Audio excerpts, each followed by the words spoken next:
Well, folks, welcome to Friday. We made it today. And Matt, we talked in the pre-show, and it seems that you've gone pushed over the edge on the controversy that is not really controversy. It's game day, and it's the SEC. And why should anybody be surprised that that's where they go? Yeah, yeah. It's game day's fallen under attack. They're falling victim to the great conference war of 2024 and 2025, Right. or between the Big Ten and the SEC. And it's not a. I can sit here and objectively say that I don't really watch College Game Day as much as I used to. And that's more because of the way they've changed, like going about the show, not because of the destinations they're choosing. Mhm. That's where everybody's getting upset. It's like the destinations they're choosing. That's not like the reason that I don't watch it. I don't watch it now because it's like not the stuff that I want to see anymore. It's very much they still celebrate college football, but they celebrate it in a very different way, and it feels much more like you're hanging out, you're having a good time, stuff like that. They still give you some good insights into football, from time to time. Some of the interviews they do are really good, but everybody's up in arms because of the locations they're going to. Why? Why? They were upset last week because they chose to go to Georgia, number 5 Georgia, or number 5 Ole Miss, Mhm. and number 9 Georgia last week. That, heaven forbid, they went to a top 10 matchup, Mhm. instead of the Holy War, which the Holy War was a great game, but that's not what they were setting out. And the thing that really tipped me over the edge was last night I was watching a video because these people have used it. Mhm. I've seen some media people, they use it as like clickbait for what they're doing, which Right. is, props to them. They're playing the game. It's rage bait. Like you're just trying to make people upset because some dude presented graphs yesterday in one of his arguments, and he pointed out a shift between the 23 season and the 24 season in reference to where the Big Ten or where College Game Day visited in terms of like conference breakdown. And Mhm. it was it's pretty close to like a probably a essentially a 60-40 split with a little bit mixed in there in Mhm. terms of SEC and Big Ten with all the extra. That if you don't if you can't recognize the change that happened between the 23 and 24 season and why that may have affected the overlay of how many conferences they visited, I can't help you. It doesn't make any sense. There's an obvious shift where all of the power shifted into two conferences, and so in the game that College Game Day and every other TV show is, you're in a ratings game. Like you're gonna go where there's ratings. I get it. The Holy War, that's cool and all. That's not ESPN's territory. ESPN wasn't. If you can correct me if I'm wrong here, but I don't believe ESPN was carrying the Holy War. I think that was No, it's on Fox. yeah. So, So if you want to be pissed off at Fox because they could have taken Big Noon there. yeah, yeah, and I mean, like Big Noon has turned into they're at UCLA and Mhm. God, who is UCLA playing in Indiana this week? They're at Right. UCLA and Indiana this week. Like oh, I'm sorry, I didn't realize that was such a great and big game. Like we're telling the story. Everybody's upset with these places that they're repeating. This is the second time Big Noon's been to Indiana this year. Like I it's purely people that have put their blinders on and said, I'm going to be mad about something because I don't like the way ESPN is covering my conference. Guess what? They're not paid to cover your conference. Fox is paid to cover your conference. Mhm. You don't like that, take it up with the Big Ten because that's who they did their media rights deal with. If you want to hear all about the Big Ten and this parade of, oh, fantastic Big Ten, Mhm. because that's what the Fox Big Noon kickoff is, then go turn on Fox. Mhm. It's from a programmer standpoint, which I've been for a number of years, and working actually both with the SEC and the Big Ten. I can honestly tell you that this may not come as a surprise, but the conference has a lot to say in where their media partners go. And, they'll give you some latitude, right? So if ESPN says, you know what, this week the big game, a big game is.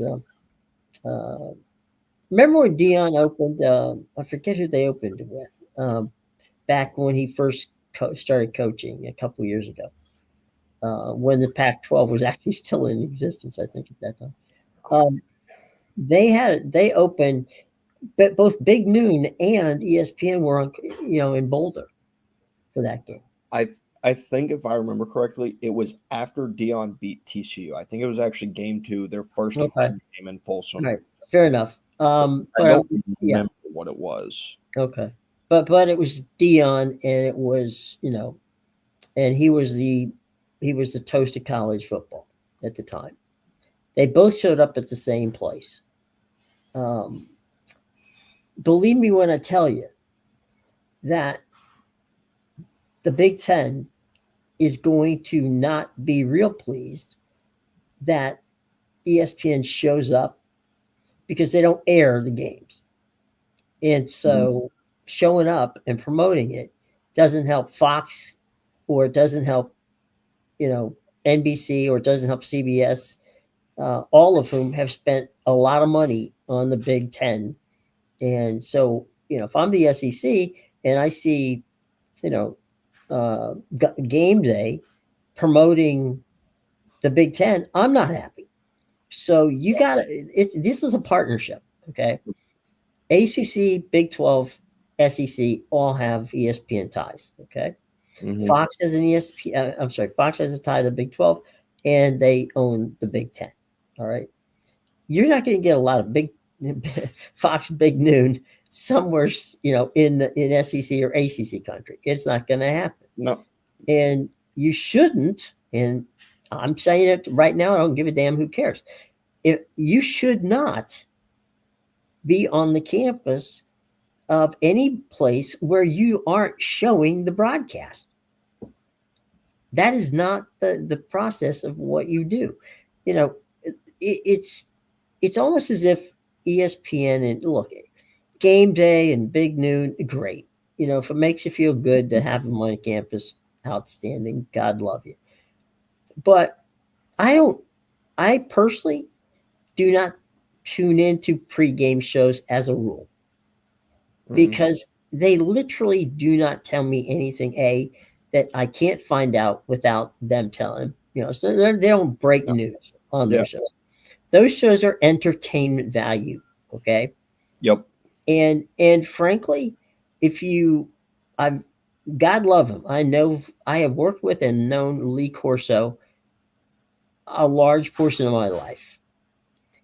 The opening day that he showed up on game day, he said to the producers, "This is showbiz, okay? This isn't college sports, it's showbiz. And we need to present it that way." And that's exactly what ESPN did. Now, is that bad? No. Nope. There's nothing wrong with what Lee said. I mean, Lee got famous for doing stupid things like putting head, when he made the choice of whose head he's going to put on. Which, by the way, the first time they did it was Herb Street's. It was they were at Ohio State. He wanted to put Brutus the Buckeye's head on. The mascot wouldn't allow it. Herb Street's wife was involved with the cheerleading squad, and so they went to the athletic director, and they figured out, okay, we have two Brutus heads, so all right, Brutus can keep his head. We'll give one to Lee. It's become a fun thing. It's become and as I said, an entertainment vehicle. You don't get a lot of inside information on what's going on. I'll tell you what, if you want to watch a network, and it's free, okay, where you're going to get that, go to CBS HQ. Those guys do an amazing job. Those guys and women do an amazing job of explaining what's going on in college football. And they do it in a not glamorous way. They don't have a studio. They just bounce back and forth. between their place in Stamford, Connecticut, and guys and women reporters all around the country. Mm-hmm. And if you want to know what's going on, that's where you go. It's free. You can download it to your phone. If you have streaming video television, you can download the HQ app there. That's where if you really really really want to know, that's where it is. Now, my first job in this business was a pregame show for the University of Florida. Okay, Mm-hmm. that pregame show was at half an hour, and we had to fight to get that. So you can see where things have gone, uh, these days, from the early days of this to what we're seeing now. And I think anybody who is bitching about, well, they're at SEC, well, yeah, you know what? How much money is the SEC getting from ESPN? A lot of money. The ACC, Big 12, absolutely. But you want to argue about one over the other? That's just ludicrous. Yeah, and I think the other thing, like, and I get it. Like, you want this show that's supposed to be a national college football show, like that is what their branding is. For as much as they do go to the SEC, that is technically what their branding is. But they Mm-hmm. want this show just like they're upset this week because ESPN or Game Day had a chance to go to North Dakota State versus South Dakota State. 1-2 in FCS, big game. They've been there like I think it's 4 times for Yeah. that game in recent memory. The last Mm-hmm. time they went to Vanderbilt, it wasn't even 2010 yet, if I remember correctly. Like, Yeah. it's It was. been forever since they've been to Vanderbilt. And Mm-hmm. like I get it. It's still another SEC game, and that's what people point to. But look at the amount of time. Like, it's been a while since they've been there. Mm-hmm. And that's people's argument for why they should have went to the Holy War last week or whatever.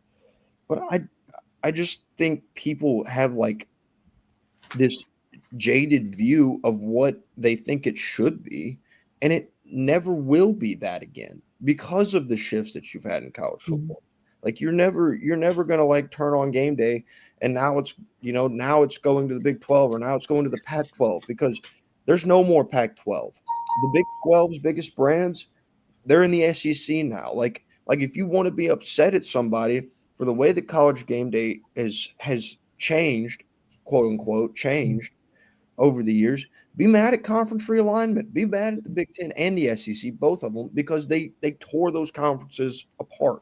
Like, they took your biggest brands, they took your best games out of those conferences, and now college game day is either going to the Big Ten where they're promoting a Fox football game, or they're going to the SEC. And on top of all this other stuff, for every single Big Ten game thus far this year, Mm-hmm. he's been there. And I don't understand. And if for again all this up in arms, I guarantee you that this week, right now, college game day already had this week. They thought they had this thing pinned down. Like, Mm-hmm. preseason, they thought they knew where they were going because Penn State and Ohio State played this weekend. Right. That didn't happen.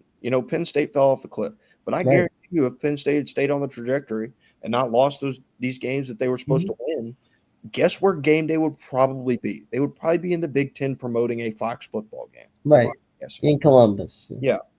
In the same place, by the way, that Fox would be. Yep. Yeah. And like that would be the second time they've been to Columbus. They, they go to Columbus they're upset at these repeat destinations. They feel like they visit Athens, Tuscaloosa, Columbus, like year in, year out. But that's where the biggest games are. That's where the best games are. And like, I know it's storytelling, but you don't have to be on a campus to tell a good story. They show that every week. Every week they have these 5 to 10 minute stories that they run. Mm-hmm. And 9 times out of 10, they aren't from the college campus. Like, Mm-hmm. they go out and they find these stories and they still tell them. They're just not telling them in the place that you want them to tell them.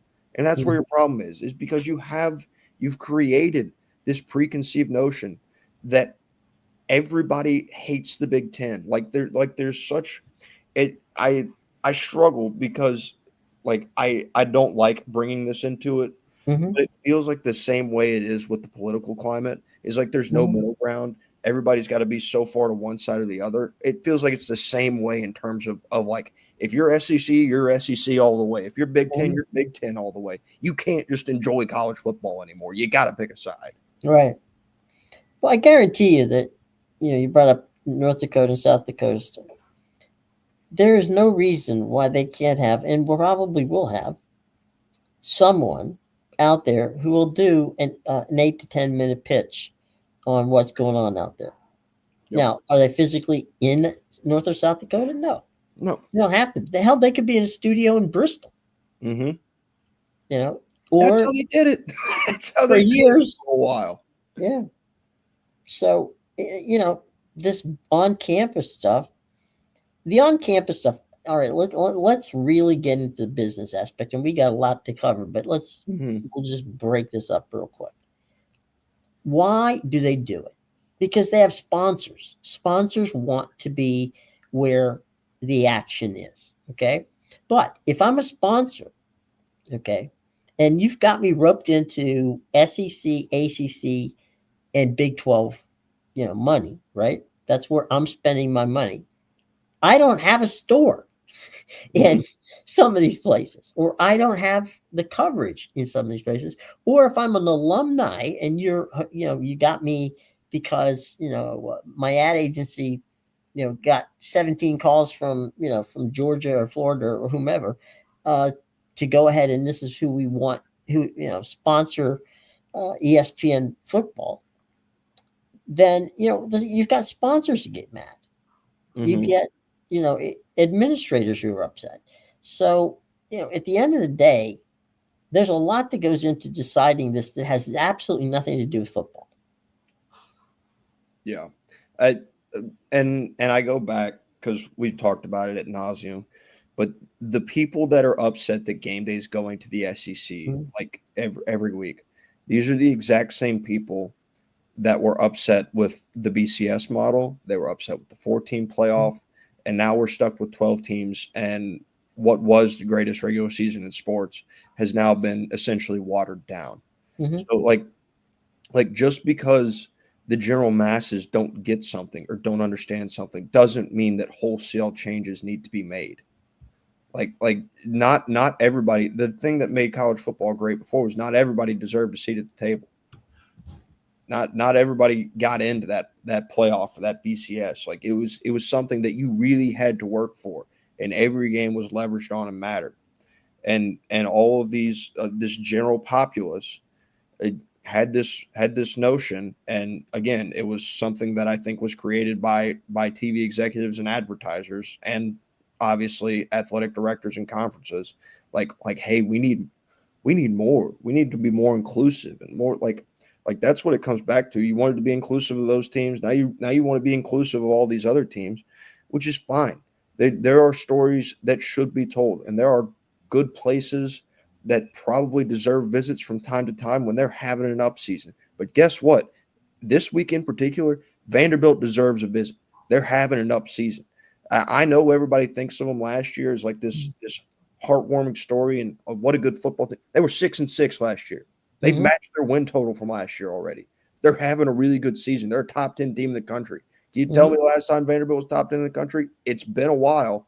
So like you get upset. This is a story worth telling. Like this is not gonna I like what Clark Lee has done there. Like Vanderbilt has done really good. This is not a program that's necessarily built to sustain. They've found flash in the pan in terms of the talent they have in their roster. Not saying that they'll just go back to being god awful again, but the level of good that they are this year isn't sustainable for a program like Vanderbilt. No, and you mentioned Indiana, right? Mm-hmm. There's no reason why Indiana, isn't going to get some love from Fox and from other networks, because that's a story that's Vanderbilt type story. Mm-hmm. It's the university, the athletic departments bought into the concept of, what, we're going to put our resources here and see how it works. Yep. And sometimes when you take gambles like that, they pay off. Mm-hmm. And for Vanderbilt and for Indiana, it's paid off. And to me, it goes back to like we were talking about Major League Baseball and other places where people don't spend. And you get pissed off because, how come they don't spend? Well, because they're making money. Well, okay. In the case of Vanderbilt, believe me when I tell you, they are excited that football is doing well, but the general populace of the school, you don't go to school at Vanderbilt because they got a good football team. You Mm-hmm. don't go to Indiana because they got a good football team. The fact that these institutions have invested in there and paying off shows you that those are athletic departments that are run properly. Mm-hmm. Because they know that it doesn't matter whether we win football games or lose football games. Our student body is not going to change, and the way that our academics is not going to change, the way that we market the school is not going to change. It's just a nice thing to have Mm-hmm. in investing in this, and they're investing in it for the benefit of they can afford to do it because they put together a well-run from top to bottom. I mean, you go look at Vanderbilt's other sports, okay? Mm-hmm. Vanderbilt from top to bottom in other sports they're fine. They put Mm-hmm. competitive teams out on every sport every year. Yeah. Indiana, same way. Yep. So why should it surprise anybody that okay, they put a little bit more effort into the football program and it pays off. It pays off because they know what the hell they're doing. Yeah. So I don't penalize them for the fact that you don't think they're that good. yeah. I do have a quick hypothetical on Indiana, just because just something I thought about. Do you think that Indiana fans as a whole would, because their basketball program Mhm. hasn't been what Indiana standards are? Do you No. think they would trade their success on the football field if they could have that kind of success on the basketball court? Do I think the fans?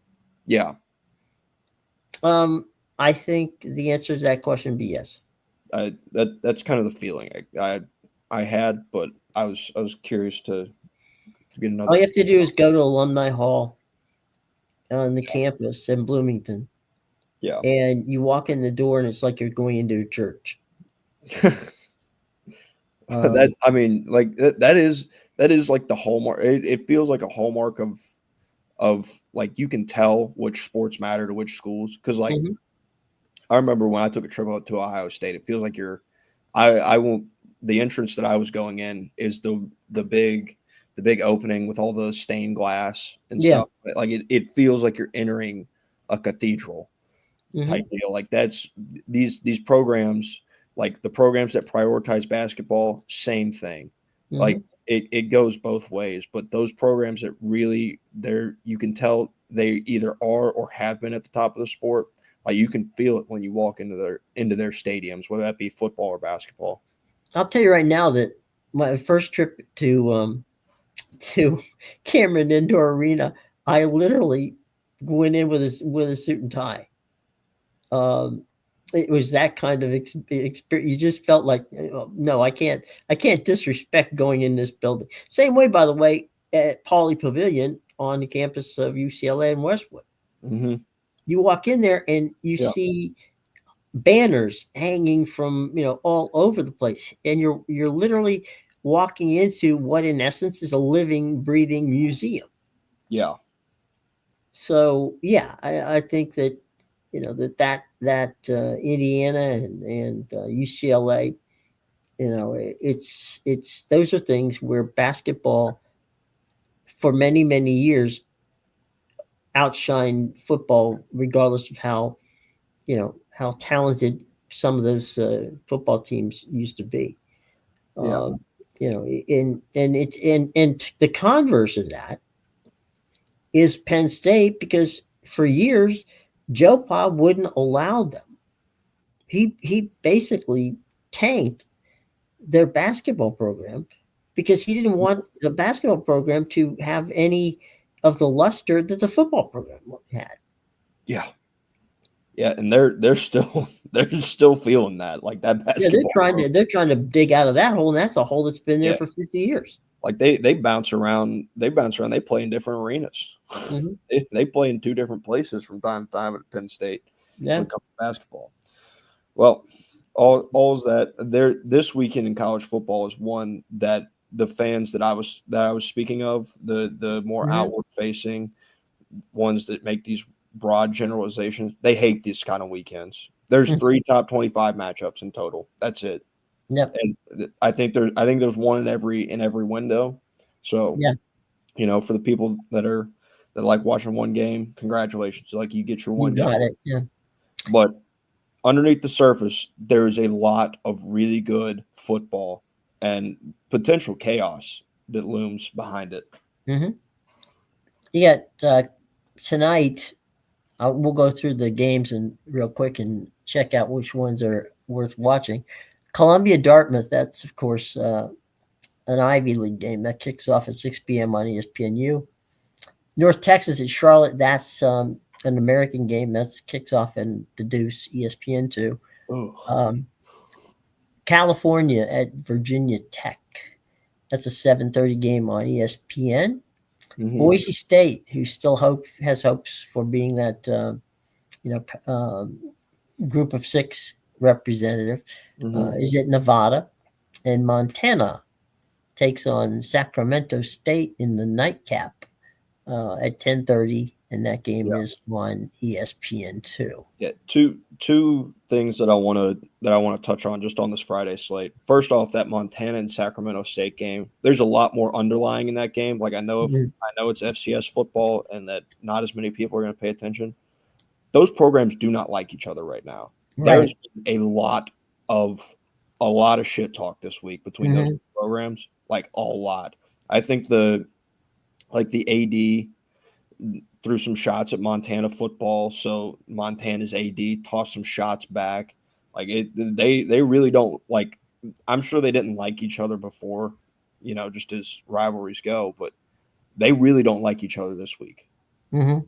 And then the other one, Cal and Virginia Tech, it's the perfect embodiment. I guarantee you, there's going to be, and I don't know, like, I'm not predicting that Virginia Tech's going to win this football game, but you look at the line, Virginia Tech's -6.5. Virginia Tech's 2-5, Cal's 5-2. There's going to be a lot of people that see that and go, I'm taking Cal. Like, they just look at the records. Like, and for as much as I've talked about Jaren Kiawe-Sagapalote throughout this entire season, because I think he will be that good, but he is still a freshman. He tends to make a good amount of mistakes. So if, I'll be honest and tell you that they don't have a reason to, but if they can make Laine Stadium what Laine Stadium should be at night with Enter Sandman and all that stuff, I think Virginia Tech will win this football game, and there's going to be a lot of people that lose money on Cal tonight. Well, for many years, and we're going back now to Beamer when he used to coach there, no one on the planet wanted to go play at Blacksburg. Mm-mm. It was, they knew in some regards, like West Virginia, they knew that the crowd, regardless of who they play, and I'll give them that, regardless of who they play, Virginia Tech, that place is full every damn week. Mm-hmm. Okay. They support their team in ways that others don't. Yep. And it's going to be a hell situation for Cal because I don't think they've ever played, in an atmosphere where, it's not a big stadium. Okay. It's like about a 50,000 seat stadium. Mm-hmm. So, but it's like a very uncomfortable place to be if you're the opponent. Yeah. And I think that it's going to be very uncomfortable tonight for Cal. And we'll see. We'll see how it plays out. But it's definitely there. There's one other thing, and we talked about just for a second. You mentioned, what was it? Sacramento and Sacramento State, Montana. Sacramento State and Montana, yeah. Okay, those are two teams that are trying to work their way into the Pac whatever the pack is going to be called, 12, whatever, or the Mountain West. Yeah. Sacramento State has really put a lot of money into rebuilding their stadium. They're doing everything that they can possibly do to get relevant. Yep. And so Montana's doing the same thing. So this is actually, and we'll touch on a game in a few minutes, where this is not just a football game. This is a statement on who is moving forward and who is getting left behind. Yeah. Just quick little synopsis of what Sacramento State has been doing in order to gain their relevancy. Their current head coach is Brennan Marion. He was with the former regime at UNLV, responsible for really the explosion of that UNLV offense. Right. He's currently their head coach. They went out and they got Jaden Rashada, a former four-star, highly four-star, embattled four-star. I would describe him as with all of the moves that he's made throughout the years. But he's currently their quarterback. In basketball, Mike Bibby's their head coach. Like they're making moves to try to push themselves into relevancy, and they're putting the funds where they should be. Well, they spent $200 million on their stadium upgrade. Yeah. That's Sacramento State, folks. We're not, it's and Montana has always fielded a very respectable football program, and they want to get some love from some of these other conferences. So realignment never changes. Okay, it just causes other people to want to be part of the party. Yep. And there's so many context things going on here tonight with Montana and Sacramento State that there is more than just who wins this football game, because whoever wins this football game could very well be taking the next step to another level into another conference. Yeah. Well, I'm gonna give you, before we really dive into the bigger games and more of the entirety of the slate, I'm gonna give you my big upset for the week. Okay. I think Mississippi State beats Texas this week. I've been out on Texas for really since the first game. I was not a fan. I thought Arch would get better so far, and so far he really hasn't. Every road test Arch Manning has faced this year, he has failed. Miserably failed. Ohio State, F. At Florida, F. I know they won it last week, but at Kentucky, F. Like he's failing every test. Not only, I'm gonna go way out on a limb here. Not only do I think they lose this week, I think they lose 3 games in a row. I think they lose this week. They go home. They lose to Vanderbilt next week. And then once they get to Georgia, they lose that game too. The problem with that, I'm not disagreeing. I'm just throwing out a hypothetical in that one, is who's going to get the blame. They lose 3 games. Is the blame going on, Sarkisian, or is the blame going on Arch Manning? To be honest with you, I think it's a nice combination where they get to share the blame and face the media backlash together. I'm not talking about the media backlash. I'm talking about the amount of money that Texas invests in football. I mean, I think if that does happen and they lose those 3 games, I have a sneaking suspicion that Steve Sarkisian will have a meeting with the Texas brass and will probably have a offensive coordinator next year, if I was guessing. I think Arch Manning will probably receive a good bit of the blame because of what Steve Sarkisian, what his track record has been with offenses and the ability and how well he's done offensively throughout the years. So it's very easy to look and go well, listen, one big thing changed and now we don't have an offense. And I also think that the way this season's gone, a lot of people owe Quinn Ewers a lot of apologies. Because I mean they were ready to toss him to the wolves when they made it to the college football playoff semifinal just because he wasn't good enough. He didn't have the wheels that Arch Manning had. Everybody wanted the backup to come in. that seems to be a lot of places too. Like if things aren't going well, everybody's like, well, why don't we give the backup a shot? Well, 9 times out of 10, just because Alabama did it and they won a national championship, Mm-hmm. 9 times out of 10, the guy sitting on the bench is sitting on the bench for a reason. Mm-hmm. It's not like they've just blindly been like, well, yeah, we think this guy's better, but he's been here a while and I don't really care about my job, so we're going to play the worst quarterback. Yeah, I have one other observation. I think it's 50-50 that Arch Manning enters the portal.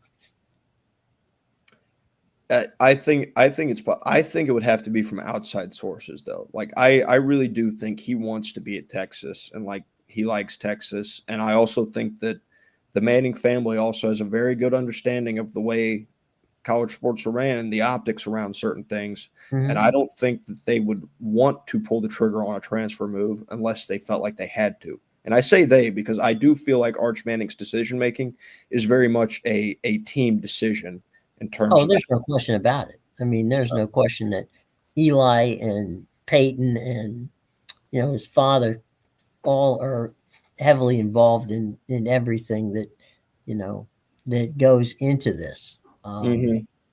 But I'm also just thinking that I don't know, and nobody knows, that it's going to get any better. Yeah.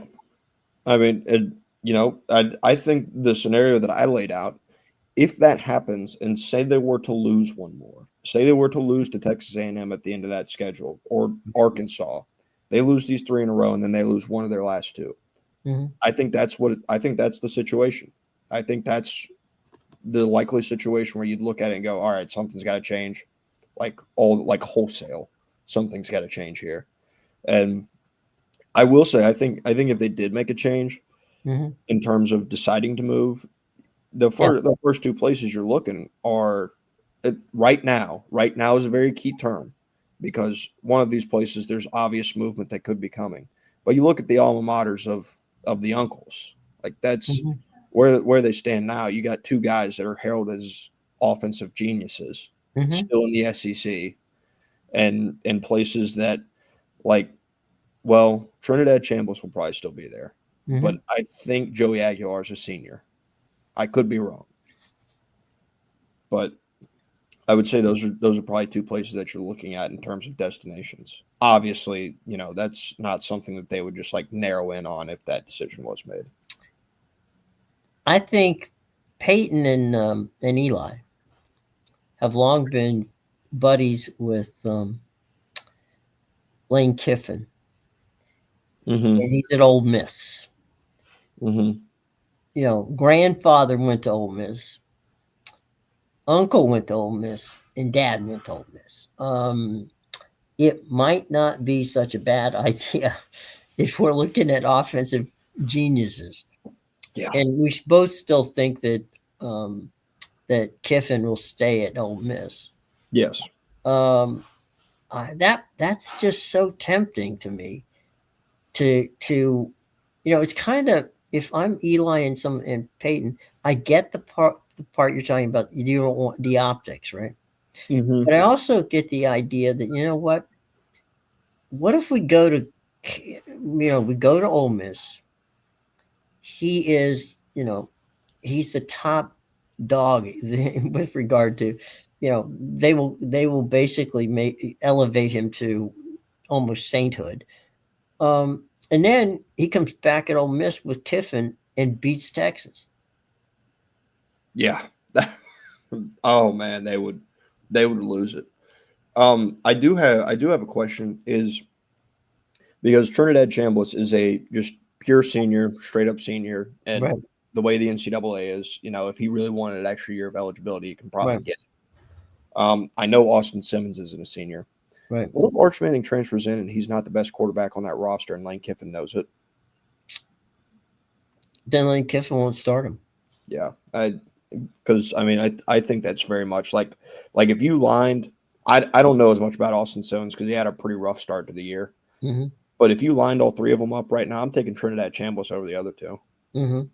right now. So Right. that's that. But we're living in I'm just saying a change of scenery might be the key to making it work. Yeah. Yeah. But there's You a know, lot left to be played, so we'll figure yeah. that one out. Yeah. We're having fun in hypothetical world right now. Right. Yeah. Let's jump to the 12 o'clock games. Ole Miss and Oklahoma. That's Mhm. that's two ranked opponents against each other. That's ABC. That's noon. That's Sean McDonough, Greg McElroy. Mhm. You got UCLA, as we talked about earlier, making the trip to Bloomington to face the number 2 Indiana Hoosiers. By the way, not just curiosity situation. The last 3 weeks, we've had 3 number 2. Indiana's our third number 2 team. The number 2 spot has not been favorable to to the home teams. Yeah. And I'm not saying UCLA is going to win, but it's kind of funny. Will Indiana be able to be number 2 and survive? What I will say in reference to this game, and by no Mhm. means am I picking UCLA. Right. I'm simply pointing out 25.5 is a lot of points. Mm-hmm. There's been this like seemingly cultural shift over there with UCLA and their football team, and all of a sudden they're better now, like just magically somehow. Um, so so and people have this notion that when Indiana went on the road and they beat Oregon on the road, which Mm-hmm. was the best win in college football this year, hands down, bar none, best win in college football this year. I don't think there's particularly a close second. That they are some unbeatable force. That's not the case with Indiana. Like they're the way college football is, and the way the clock is, and some of the talent dispersion, like coaching matters, and Signetti's great at it, but they're gettable. 25.5 is a lot.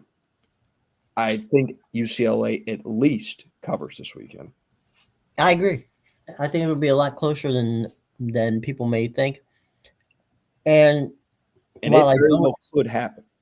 yeah, I honestly, like you, we're talking about with Indiana. I'm. It wouldn't stun me if UCLA went in there and won. Yeah. 4 weeks ago, I would have laughed I would have laughed at that idea. Mm-hmm. But this is a whole different philosophy. Like this season is very much like '07 in terms Right. of the way these top 10 teams are falling. And I feel like we said this like people talked about it last year too. But Mm-hmm. man, like it feels now more than ever like you really don't know. Like you can bank on some things that you think you know, but any given Saturday, what you think you know cannot be true at all. It, I'll be honest with you. I have no idea who the best college football team is. yeah, like yeah, Ohio State's been really good. They've been really good. They've handled their competition the correct way, and like they've soundly beaten pretty much every team they've played. That being said, a really bad Texas team lost to them by 7. So I struggle because they say like get to the real test, and again, all credit is due to Ohio State because they have handled their business. Mm-hmm. But again, pretending like Ohio State is some shoe-in world beater just going to waltz to the title again it's not true at all. Like the reason Ohio State won that title last year was like the way they were able to galvanize and come together as a team. Like they won that national title, and yet they still could have lost those games. Like they could have lost to Texas, they could have lost to Notre Dame. Both of those games were one-score games in the second half. Like they're games that were losable for Ohio State. So for as world beater and as much talent as they had and have this year, Mm-hmm. the way college football is now, anybody can get got. And so Yeah. even if you think they are heads and shoulders above everybody, sometimes sometimes somebody's going to walk in there with a bat and knock you down eye to eye. Yep. No question about it. Noon in Memphis, Tennessee. USF takes on Memphis. Now, this is important to me. It may not be important to anybody else. However, It should be important to everybody else. Yeah, it should be. But here's where this becomes important to me. USF and Memphis are in an arms race to see if they can move to a P4 conference. Mm-hmm. Getting there, and showing up is important.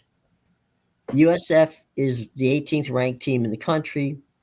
They come in with Byron Brown, and Memphis is not sure who their quarterback's going to be at this point. Mm-hmm. Last year, when Memphis beat USF, a lot of people forget it was the week after Hurricane Milton had come. Mm-hmm. The reason the game was played in Orlando at Camping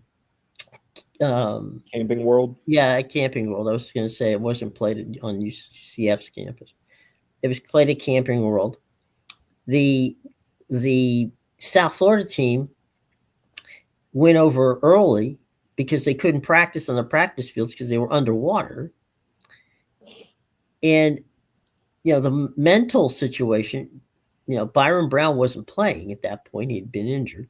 Mm-hmm. The mental situation was that they were calling constantly back to, family and friends who were back in the Bay Area, bailing out of what was a pretty damn solid catastrophe. Mm-hmm. That is not me making excuses for them losing last year to Memphis.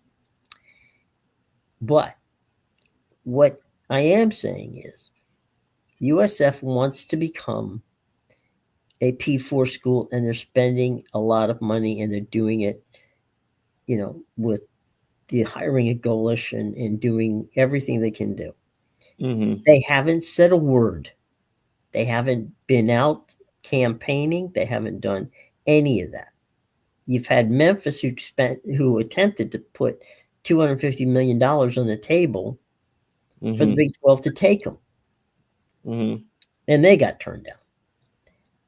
They have been bitching and moaning for the last 8 years about how they deserve to be in a Power 4 conference. I have nothing against Memphis, but you're not helping yourself. No. They need to they need to keep winning on the field. Can they beat USF? Absolutely. There's no question about it. But this one, as we talked about, the subtext being Sacramento and State and Montana, that's the subtext that's here, only on a much higher level. Yeah. If USF wins this game, or Memphis wins this game, that gives them an inside track. Don't forget Tulane's out there. Mm-hmm. And Navy's not a bad football team. Yep. So, but for the moment, it gives them an inside track to a playoff spot. And that is incredibly important from the G6 standpoint. So if you're a G6 fan or a fan of football, this game could be very entertaining. Yeah. Navy is not a bad. They're 6-0 right now. Navy is. Next two games, FAU and North Texas, but then they get to Notre Dame, South Florida, Memphis, and then finally they cap off with Army. I like for as much as I like Navy and I think they're a good football team, there's a couple losses probably lurking there in that back half of the schedule if they're being honest with themselves. In terms of I would like South Florida to win this football game just because I still am of the belief that Tulane and South Florida are the two best football teams in the American Conference, and I would like to see them play in the American Championship because they don't play in the regular season. Right. That's not a matchup that you're getting, and like Memphis doesn't exactly have an inside track right now, especially if they lose this game. They've got 2 conference losses. The hope is that when Tulane and Memphis played, even if Memphis beats Tulane, that Tulane loss is out of conference. So they still only have 1 conference loss. They'd still have the inside track. So I would like to get that game at the end of the year personally because it's all likelihood that's going to be your G5 bid is this American Conference champion, assuming that they don't cannibalize each other somehow. Right. So, and just to be frankly honest with you, I think South Florida is the best G5 team in the country this year. Like just the way they're built and the way they've performed. I know they had their one loss was they had a clunker there in Miami. It wasn't a great game. But I just think they are. I don't really have one thing in particular to point to, but the best resume builder is to beat the best teams in your conference. And if Tulane were to make it to that championship game and South Florida were to win it, there's no disputing. Like they owned the American Conference. They were far and away the best team in the American Conference. Nobody can sit there and go, well, they didn't have to play us. So I think it's really nice because that would round out their resume the best. I agree. I mean, we can sit here and talk about USF in Memphis, but you can't not talk about Tulane. Mm-hmm. And in fairness, Tulane, has done, has been a good football program now for 4 straight years.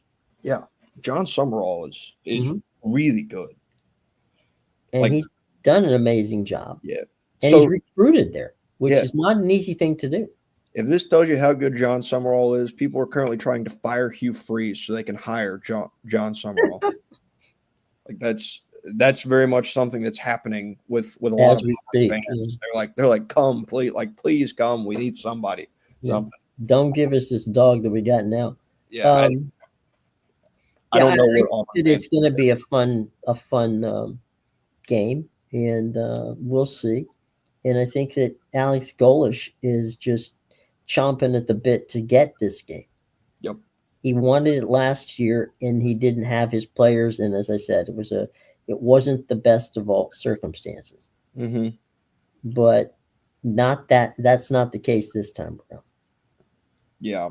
And I think that that's going to be good. And as I said before, whoever wins this game has the entire track. But I still think if you want to count, I'm biased when it comes to South Florida. That being said, I still think Tulane's better than Memphis. Yeah. Yeah. I'm in agreement on that. I like the makeup of Tulane, and I trust Tulane in the bigger and closer games. I will say on the topic of Auburn trying to get Hugh Freeze out and John Summerall in, they are playing in what is the prime candidate for ugliest football game of the week this weekend. Okay. They are playing at Arkansas. So you've got 3-4 Auburn traveling to 2-5 Arkansas. They are expecting rain throughout the entire game and about 10 to 20 mile an hour winds throughout the entirety of the game as well. So if the teams on the football field weren't bad enough, the weather's also going to be bad. And this thing is just going to be nasty on Saturday at 12:45. Yeah. Let's jump to the 3:30 window. Alabama, South Carolina. That's the ABC game. Mm-hmm. And then Texas A&M at LSU is the night game on ABC. Mm-hmm. The primetime game. I have something on that Alabama South Carolina game that maybe people like when you think about Kalen DeBoer and his time at Alabama, and you think back to the road struggles last year. Mm-hmm. The road struggles last year came against teams that they shouldn't have struggled on the road against. Right. Like you look back at their schedule last year, like LSU was a really good football team last year. When they went on the road to LSU at night, mind you, they pounded LSU. Like LSU wasn't really in that football game all that much. They beat them. But when Bama has gone on the road under Kalen DeBoer against teams that they should beat, they don't. They just don't beat them. They didn't beat Vanderbilt last year. They didn't beat Oklahoma last year. They didn't beat Florida State this year. And now you're staring down the barrel. You're going on the road to South Carolina, a really tough place to play, and a team that has Lenore Sellers. And I get what Lenore Sellers has been, but again, if he is right and he plays as good a game as I know Lenore Sellers can play, this is a spot where Alabama can win. And if you're an Alabama fan and you're like, man, I'm feeling really good about this team, like it looks like Kalen DeBoer might have finally figured it out, and it feels like they've kind of got things rolling. You want to find out if they've got things rolling? Go win this game on Saturday, because these are the ones that you've lost while he's been your head coach. Right. The NBC primetime game in the Big Ten is Michigan State. Um, Yuck. I will be watching Shohei Ohtani at that point in time. So good luck, boys. Yeah. The ESPN, late primetime game is Stanford at Miami. That I don't know what to think about about that game. That's It's if Miami doesn't win that game, that's gonna go down. That I honestly thought was the mulligan coming up for Miami. I thought that I looked at Stanford Miami a couple weeks ago when Miami was rolling, and I thought, okay, this is the kind of game where Miami is just gonna look. It's so funny. For many years, the athletic department at and university at Miami said that they wanted to be the Stanford of the East, which was not that was actually a very good concept, right? You've got a good academic university that can mix sports with the academics. So it's not like it wouldn't have been isn't a good thing to strive for. Now they're playing each other. so the Stanford of the West is playing what they hope, my University of Miami, academically, is the Stanford of the East. So this is what they wanted. So good on them, they got it. But I do think if you're looking at A&M, LSU, Michigan State, Stanford, Miami, North Dakota, South Dakota State, all of those teams, maybe in aggregate, if you add it all together, then maybe they'll beat the ratings. But I do believe the Dodgers and the Blue Jays will have their way on Saturday night. Yeah. And that the one thing I have about Miami is what are they doing with their uniforms this week? They are going with a full camo uniform. What? And I, for the life of me, cannot understand it. What are they doing? It is head to toe camo helmets, camo jerseys, camo pants, all the way through. The only thing that is distinguishable as to they are Miami is the logo on the side of the helmet and the logo on the collar. Good Lord. Other than that, they look like they're gearing up to go play in that Army Navy game there at the end of the year. And even they don't play in camo uniforms. Yeah, and they still break out something better than that. Right. I saw one comment that said it was something along the lines of like, "Oh, great, Beck couldn't find the receivers when they were wearing our colors. Now how's he going to find them?" Right. Oh Lord. I mean, it takes you back to Jimmy Johnson, right? But that wasn't. They didn't wear camo uniforms. They wore the camo to get to the place. I mean, it wasn't. Wasn't something like that. That's straight up crazy. Yeah, which maybe that's what they're calling on. Maybe that's the reason they've got I really don't know. The theory They're that not traveling though. They're staying home. I don't understand that part. Yeah, the theory that I'll always have is like when a team feels like they need a boost in like the program and like something to get the fans excited. Yeah. They whip out a New Jersey. Like because coming off that loss to Louisville, now you're playing Stanford at night. Like something's got to get the people in the building. And God knows they have a hard enough time as it is regularly getting people in that building. So this is it. Like I think my favorite example is I go back to 2020 in Georgia. They had just lost to Florida. That was their second loss of the season. They knew they were out of the playoffs. They weren't winning the East. They came home and they had a night game against Mississippi State. What did Kirby Smart do? Black jerseys. First time since 2016, black jerseys. Okay. And rolled out the red carpet, got black jerseys, got subbed in a new quarterback, just something to like make people go like, hey guys, like I know we haven't accomplished the goals that we're going to, but like let's look ahead. Let's look forward. Let's work forward. Yeah. So all right, let's flip it over to the National Football League. Your Sunday night games, we'll just get this stuff out of the way. Your Sunday night game is going to be Green Bay against Pittsburgh, and that game's going to be played in Pittsburgh. One real quick thing I have to mention, because you were talking about uniforms. I thought that the Minnesota Vikings were playing the Savannah Bananas the other day. Those all yellow Charger uniforms should be burned quickly. Yeah, the all yellow ones are rough. I mean, I could. It was. I was getting vertigo. It's like, good Lord, how I better be in an inclined position because that yellow almost makes me as sick as the Seahawks. All green, Oh, those lime those greens. lime green They were doing the color. highlighter type jerseys. Yeah. Man, that's gonna Yeah. that's harsh. Okay. Well, that was the entire of that Nike Color Rush, Yeah. that entire era. That was what they were doing.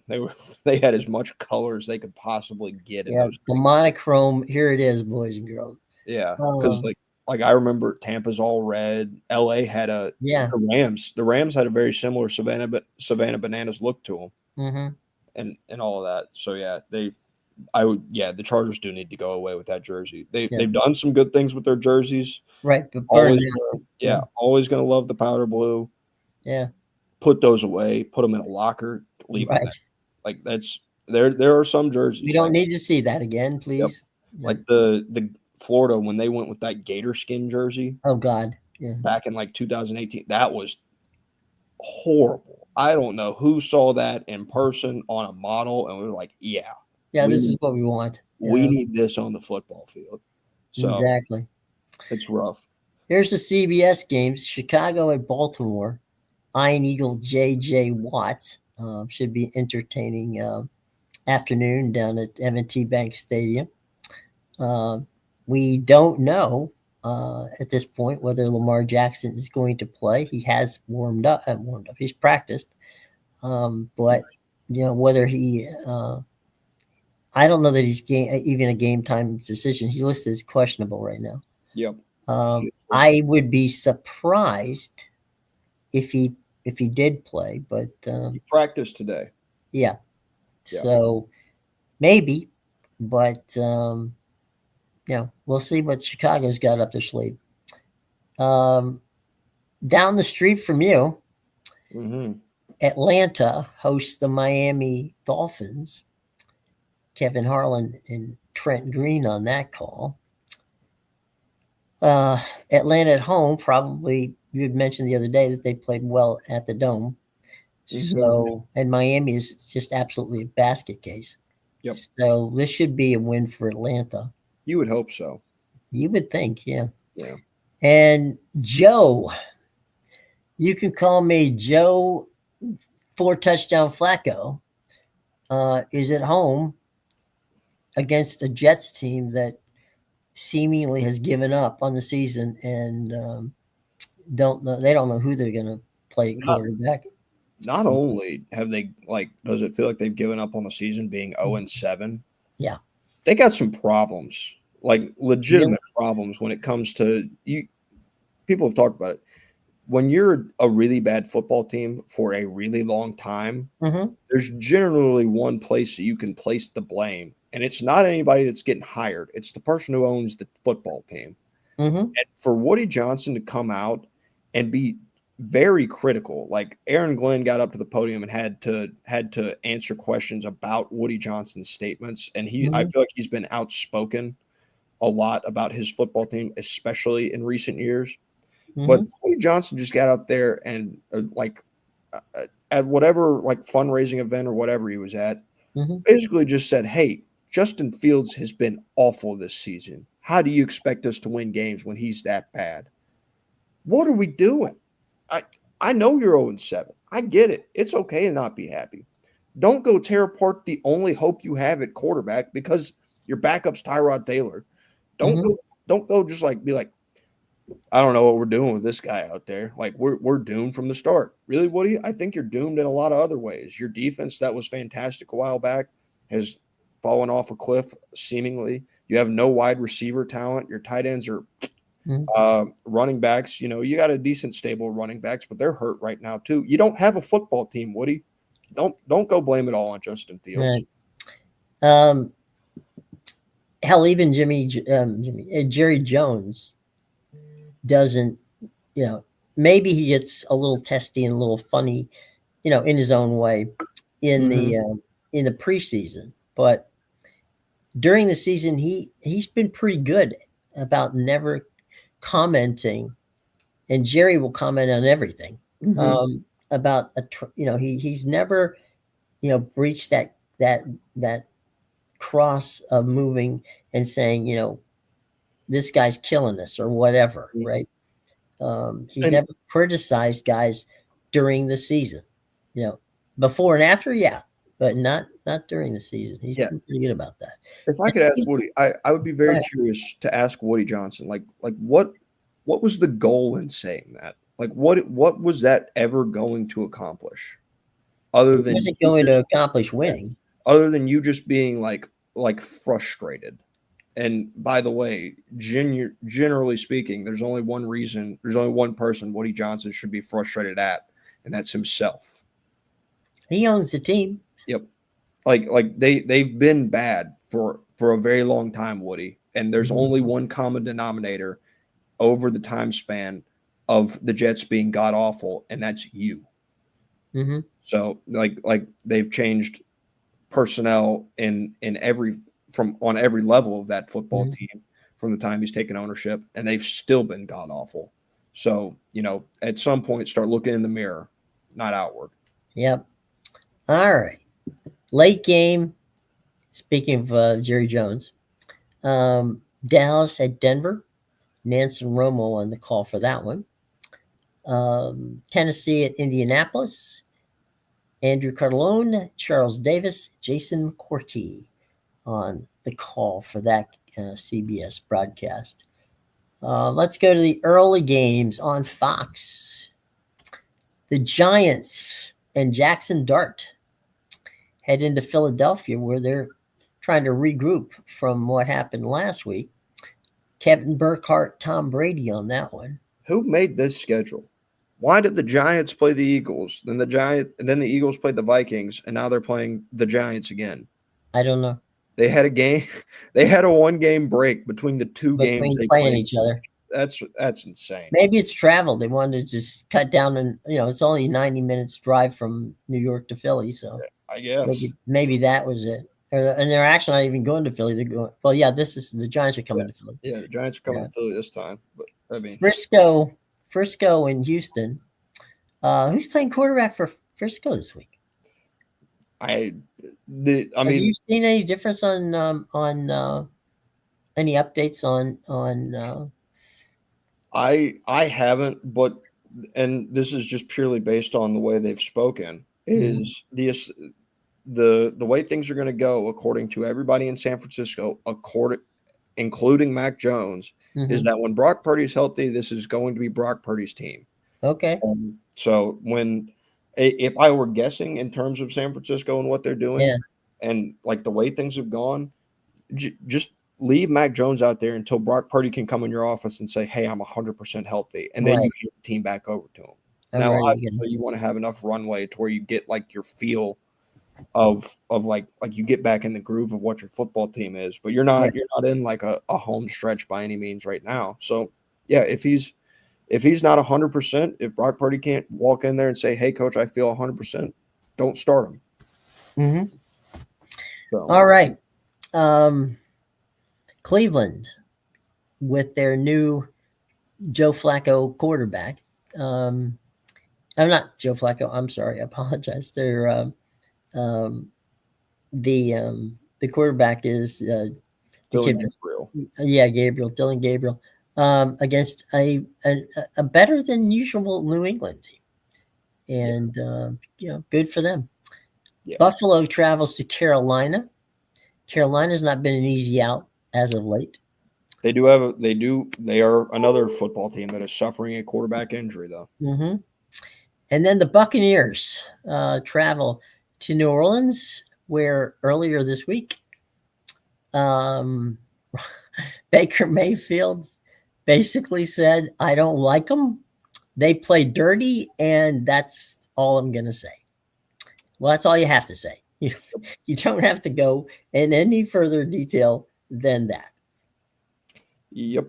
And like it's I would say 4.5 feels small, but this is very much in terms of rivalries in the NFL. Yeah. About as good a rivalry in the NFL you're going to get. Right. They genuinely do not like each other, and this goes back to really, I think, where their disdain started was that whole Mike Evans and Marshawn Lattimore fiasco. Right. Right. So, and it's permeated throughout the time that Tom Brady was there, and was Sean Payton still there at that time? I think. Yeah, he was for 1 year. Yeah, it was the 1 year, and then transferred over to Dennis Johnson. Now you got Kellen Moore, so it lasts throughout the head coaches and the quarterbacks so far. So there's some legitimate distaste for the other guys on the other sideline. It's funny because you would think that if Tampa Bay had a rival in that division, it would be Atlanta. Mm-hmm. But they've always gotten along. Yeah. Tampa Bay, even when they were bad, New Orleans. I'll tell you how bad it goes. How far it goes back. It actually goes back to Tampa Bay beating New Orleans for their first win, and on the same day that they beat New Orleans, 1 week later, when they won their second game, which was a home game against the Cardinals, 5 minutes after the season ended, Hank Stram was fired by the New Orleans Saints. So, there's a lot of history between those two teams. Yeah, it is interesting because this is a fairly recently born rivalry, all things considered. Yeah. And generally speaking, rivalries nowadays are born out of success rather than like history. Right. This one's not born out of success. It's just born out of distaste. Right. Born out of I don't like you. I don't care what you say. Yep. It is what it is. Absolutely. Real quick. 8:00 tonight. Dodgers Blue Jays game 1 of the series. We got some pretty good pitching matchup going on there for the series. We'll see how it plays out. But Bichette is going to be the DH. Springer's going to start in right field. Okay, so they deemed George Springer's defense good enough, or maybe not good enough, but they deemed George Springer's defense better than Bo Bichette's defense, and Bo Bichette's bat necessary enough. Yep, I think that's probably the wise part of the situation for them. And I'm trying to think. Let's see. It's real quick. I know I have it here. We talked about Blake Snell and Blake being the starter for the Dodgers. Yeah. And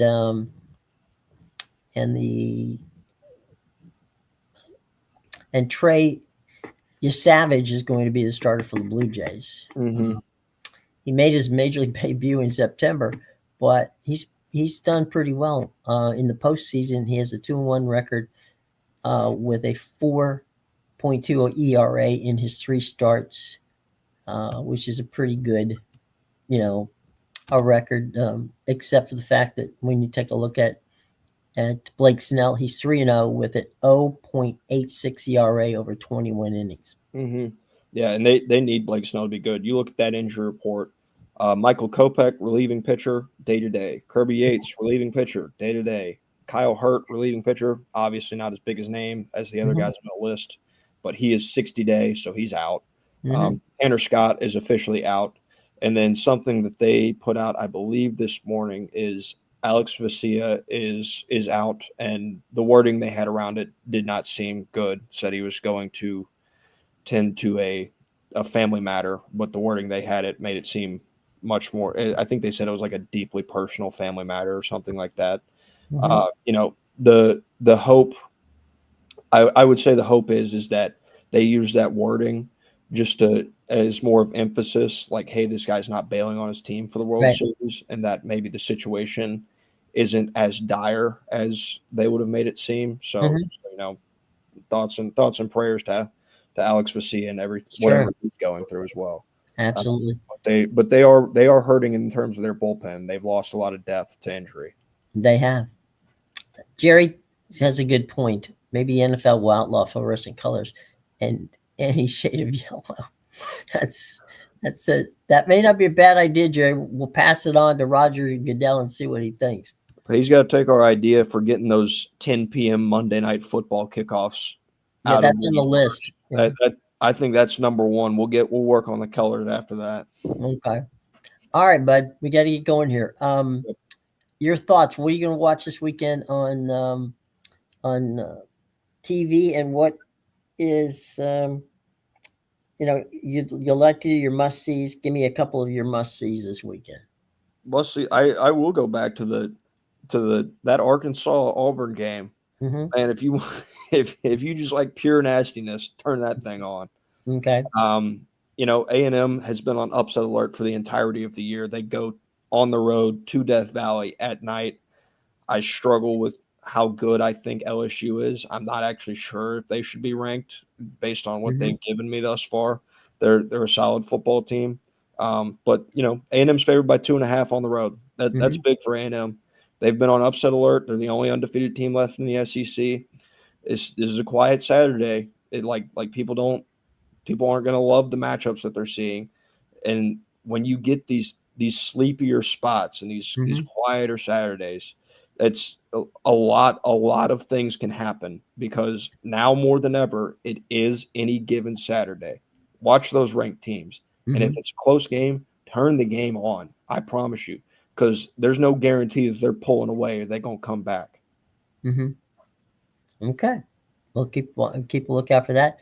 I'm going to watch a few football games, but focus on the World Series this weekend. I'm intrigued with the matchup and intrigued with the talent that both teams have. So I like that they're starting in Toronto too. I know that that's not something that it was purely record based, but it's going to be wild, because Toronto, they've got their passionate fans, mainly for the Maple Leafs, but they definitely have a fan base that is excited. As a matter of fact, the Maple Leafs are showing up wearing their Blue Jay jerseys after Vladdy showed up the other day wearing his his Maple Leaf jersey to the stadium.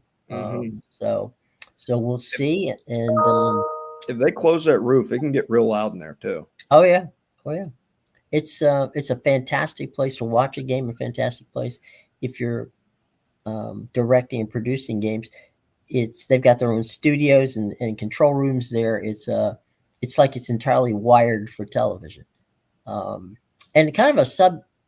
I know some of the people who watch us, listen to us, are in Canada, and one of the cool things, because Rogers Sportsnet is the Canada's main outlet for the Blue Jays, they will actually have their home broadcasters doing the World Series. Dan Schulman and Buck Martinez will be making the call. So they get their own home field, situation where the folks who've watched Dan and Buck all year, and two outstanding broadcasters, they get to watch them in the World Series, which is kind of cool for them. And to another extent, Joe Davis, who will be calling the games on the World Series for Fox, is the voice of the Dodgers on television. So I'm not saying that he's going to have the same passion for the Dodgers as Buck and Schulman will for their team, but he definitely knows the team, so that'll be helpful. Yeah. So I will say I do like listening to Dan specifically. I really enjoy listening to him call a game. He's very good. And Buck is good at analyst as there is in the business. So that that's going to be good for the Canadians. And in fairness, I think the Fox crew does a pretty good job of making it look and sound like that they're not leaning one way or the other. Yeah. So, and I think if you're the announcer for, like in the case with Joe, with the announcer for the Dodgers, he's going to have. He's going to. I think he's going to. You kind of go out of your way not to act like are favoring one team over the other, and so that might make it tough. There are many World Series games that Vin Scully called, and the Dodgers were involved, and he didn't seem to, sound like he was a Dodger guy. Yep. So I think it can be done. So it'll be entertaining. Absolutely. And we'll see how it all works out come Monday. But until that time, my friend, thank you as always for your insights all week long. And people can read your content on Sports Talk Georgia. And please go over there and check him out. He is Matthew. I'm Jim, and we will see you again on Monday, everybody. Have a nice and safe weekend.